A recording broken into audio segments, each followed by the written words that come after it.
Hello everyone, আমি চন্দনা মালিক, কানলা college B Ed বিভাগের 2022-24-এর fourth সেমিস্টারের ছাত্রী। আজকে আমরা জল দূষণের কারণ সম্পর্কে আলোচনা করব। তবে জল দূষণের কারণ সম্পর্কে আলোচনা করার আগে জল দূষণ কাকে বলে সেটা জানতে হবে। তবে চলো দেখা যাক জল দূষণ কাকে বলে।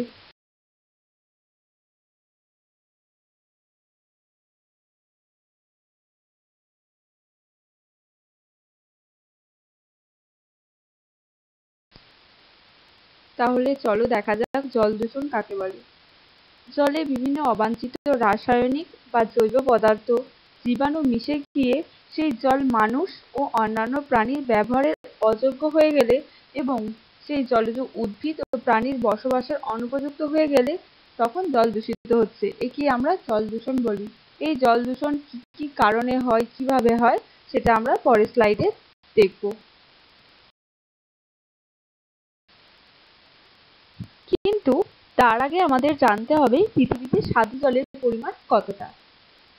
1 নম্বর ছবিতে আমরা দেখতে পাচ্ছি একটা গ্লাস ভর্তি জল আছে এবং সেখান থেকে কিছুটা পরিমাণ জল উপচে পড়ছে।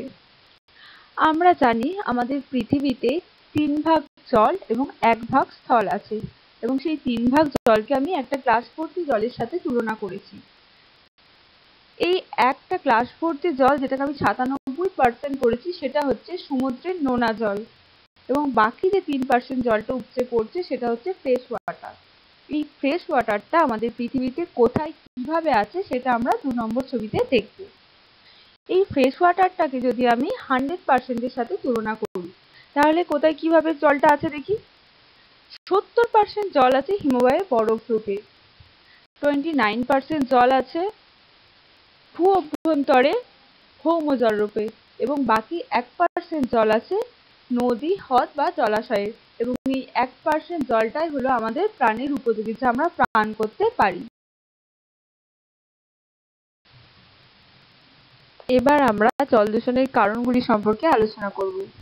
কি কি ভাবে বা কি কি কারণে জল দূষণ হচ্ছে সেগুলো আমরা দেখব।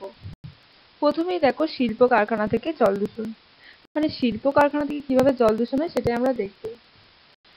পেট্রো রাসায়নিক শিল্পে, পলিথিন প্লাস্টিক শিল্পে, জ্বালানি শিল্পে, খনিজ তেল পরিশোধন শিল্পে, বিভিন্ন রকম যানবাহন নির্মাণ বা ছোট ও মাঝারি ইলেকট্রিক্যাল শিল্পে প্রচুর পরিমাণে দূষিত রাসায়নিক পদার্থ যেমন অ্যামোনিয়া, ক্লোরিন, ফেনল, সায়ানাইড এবং বিভিন্ন ধাতু যেমন জিঙ্ক, পারদ, সীসা প্রভৃতি নর্দমা বা নদীর জলে মিশে জল দূষিত করছে।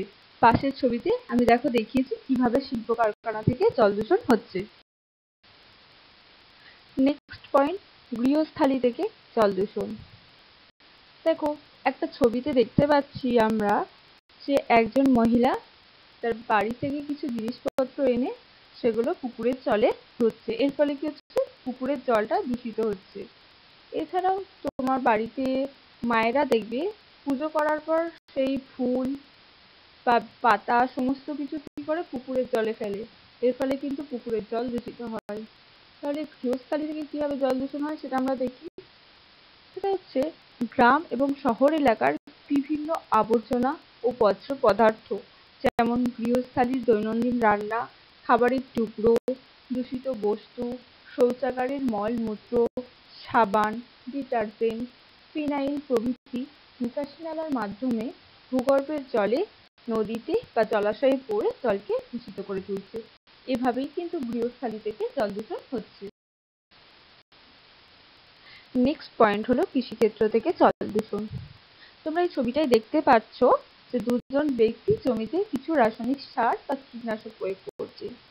এই যে চাষের ক্ষেত্রে বিভিন্ন প্রকারের রাসায়নিক সার, কীটনাশক, আগাছানাশক ব্যবহার করা হয়, বৃষ্টির জলে ধুয়ে এই সমস্ত বিষাক্ত রাসায়নিক পদার্থ ভূগর্ভের জলে, জলাশয়ে, নদীতে মিশিয়ে জলকে দূষিত করছে।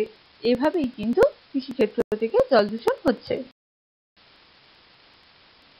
নেক্সট পয়েন্ট, তেজস্ক্রিয় পদার্থ থেকে জল দূষণ। তেজস্ক্রিয় পদার্থ থেকে জল দূষণ কিভাবে হয়? দেখো, পারমাণবিক চুল্লি, চিকিৎসা কেন্দ্র বা বৈজ্ঞানিক পরীক্ষাগারে ব্যবহৃত তেজস্ক্রিয় পদার্থগুলো ব্যবহারের পর সমুদ্র বা নদীতে ফেলা হয়। পারমাণবিক বিস্ফোরণের পর তেজস্ক্রিয় পদার্থ জলে মিশে জল দূষণ ঘটায়। সেগুলো যদি সমুদ্র বা জলে না ফেলা হয় বা যে মানুষের থেকে দূরে যদি না ফেলা হয়, কিন্তু সেগুলো মানুষের নানা রকমের ক্ষতি করবে, প্রত্যক্ষভাবে ক্ষতি করবে, কিন্তু নদীতে ফেলার পরে পরোক্ষভাবে কিন্তু সেই মানুষেরই ক্ষতি হচ্ছে। এইভাবে কিন্তু তেজস্ক্রিয় পদার্থ থেকে জল দূষণ হয়। নেক্সট পয়েন্ট হলো খনিজ তেল থেকে জল দূষণ। তোমরা এই ছবিটাই দেখতে পাচ্ছ, একটা জাহাজ দাঁড়িয়ে আছে এবং তার নিচের দিকটা অনেকটা তেল ভাসছে। দুর্ঘটনাগ্রস্ত তেলবাহী জাহাজ থেকে অথবা সমুদ্রে অবস্থিত তেল সমুদ্রে মিশে কিন্তু জল দূষণ ঘটাচ্ছে এবং তার কারণে কি হচ্ছে, সমুদ্রে যে সমস্ত প্রাণীরা বসবাস করছে তারা ক্ষতিগ্রস্ত হচ্ছে।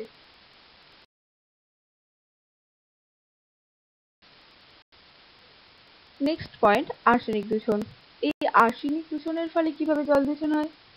মাটির নিচের স্তর থেকে অনিয়ন্ত্রিতভাবে অতিরিক্ত জল তুলে নেওয়ার ফলে মাটির নিচের ফাঁকা জায়গায় আর্সেনিক যৌগ বাতাসের সঙ্গে বিক্রিয়া করে বিষাক্ত যৌগ তৈরি করে।